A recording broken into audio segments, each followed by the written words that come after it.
Yesterday I raced Outlaw Nottingham Half, my first Half Ironman Distance event of the year, and it was an absolute blast. So today we're going to go through all my thoughts and feelings as we break down my swim, bike and run from what was an amazing experience.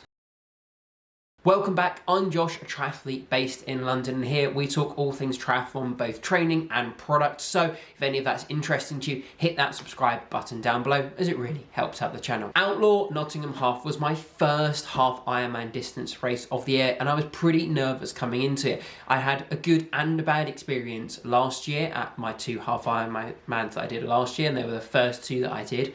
So I was slightly apprehensive when coming into this one, as I'd heard so much about Outlaw Nottingham Half. I was really excited to give it a go, and let's just say it didn't disappoint. I had an absolutely phenomenal time at this race, and I'm really pleased with my results. So what we'll do is we'll break it down just how I was feeling before and how the week had gone leading up to it. Then we'll talk swim, bike and run, and I'll give you a few closing thoughts on what is next for me. Leading up to the race, I was pretty unwell. I had a bit of a cold kind of starting on Tuesday, and that really kept through until even now, but it was, you know, pretty significant till kind of late Friday, early Saturday, which is when I finally started to feel better. But even on race morning, I was still feeling fairly under the weather. I had a relatively blocked nose and I was quite dehydrated when I woke up. But I tried not to let that dampen my spirits. One of the big things that I've kind of worked on since my races at the end of last year was my mental attitude, trying to be more positive and not putting as many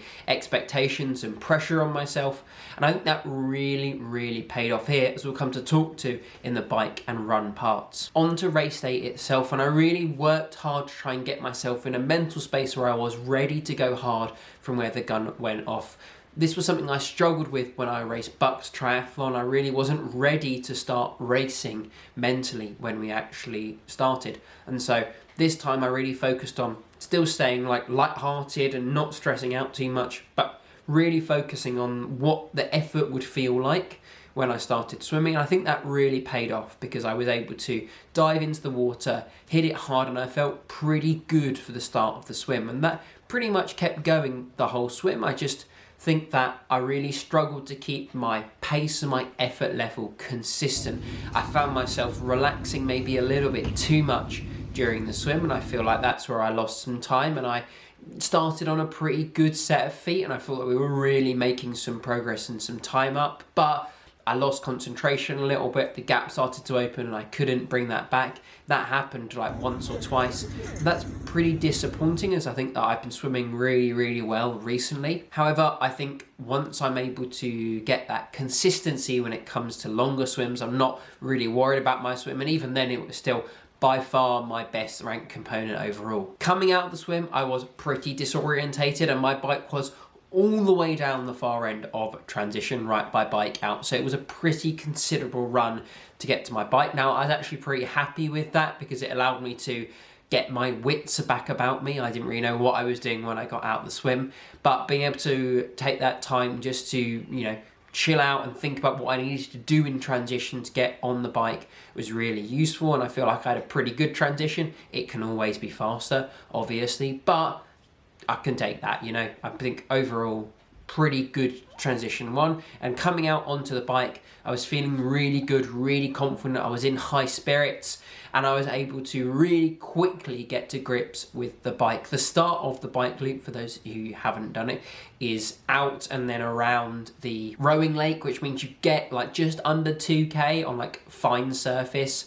And that really kind of just allowed me to sink into the aero position, get ready, get both mentally and physically ready for what was going to be a pretty hard bike, because I knew that I really wanted to push the bike. For about the first 15k of the bike, I was pretty much absolutely solo, other than overtaking a couple of people, just kind of trying to stay in aero as much as I could, because that's when the road surface was really nice.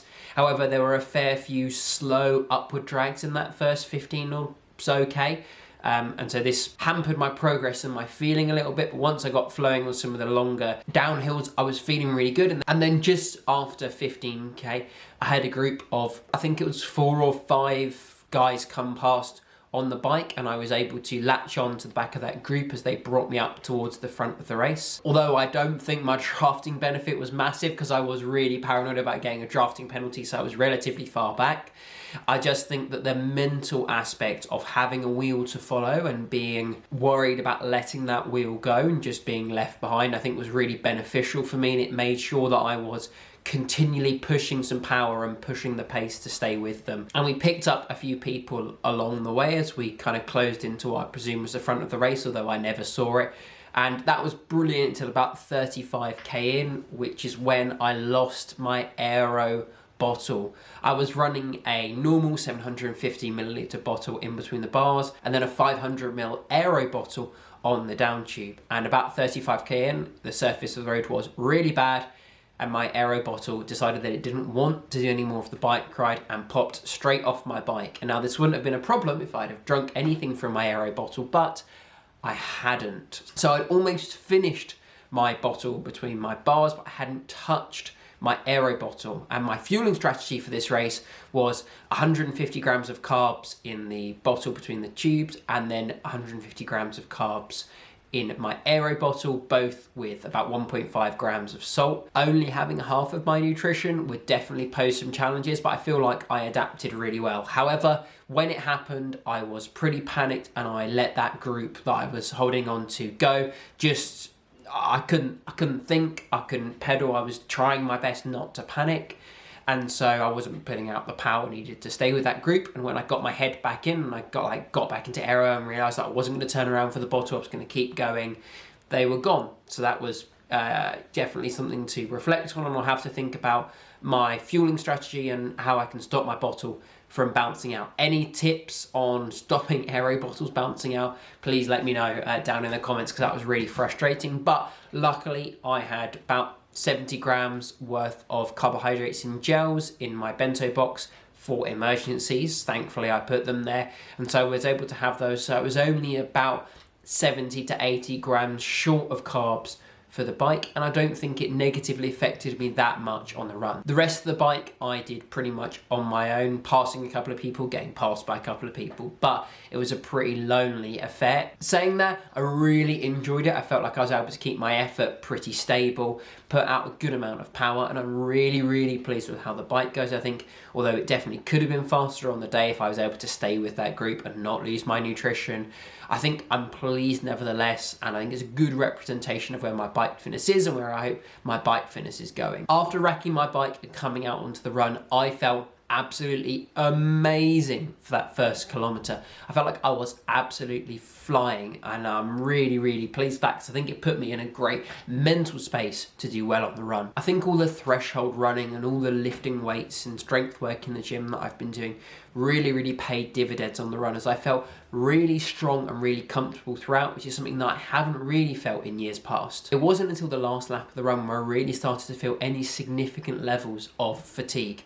And wow, on that last lap of the run, it definitely came back to bite me. My legs were screaming at me. I think I made some pretty embarrassing grunting noises just due to the aching in my legs and the burning in my chest. But I'm really pleased with how I did. I managed to keep my pace relatively consistent. Other than the first and the last kilometre, they were all pretty much where I wanted them, around 4 minutes and 20 seconds per kilometre, which isn't lightning fast, but it is really good for me, and I know that provides me an amazing place to improve from. With the run, although I'm not thrilled about the time, I'm really thrilled with the feeling and how strong and how comfortable I was able to stay for the majority of it. And I think it bodes really well for the future, because if I can keep that strength there and up the pace, then I think I'll have a really potent run in a year's time. After crossing the finish, I did have a little trip to the first aid room, because I genuinely felt like I couldn't breathe when I crossed the finish. Felt like I was about to cry, and I tried to take a breath in to try and look after myself,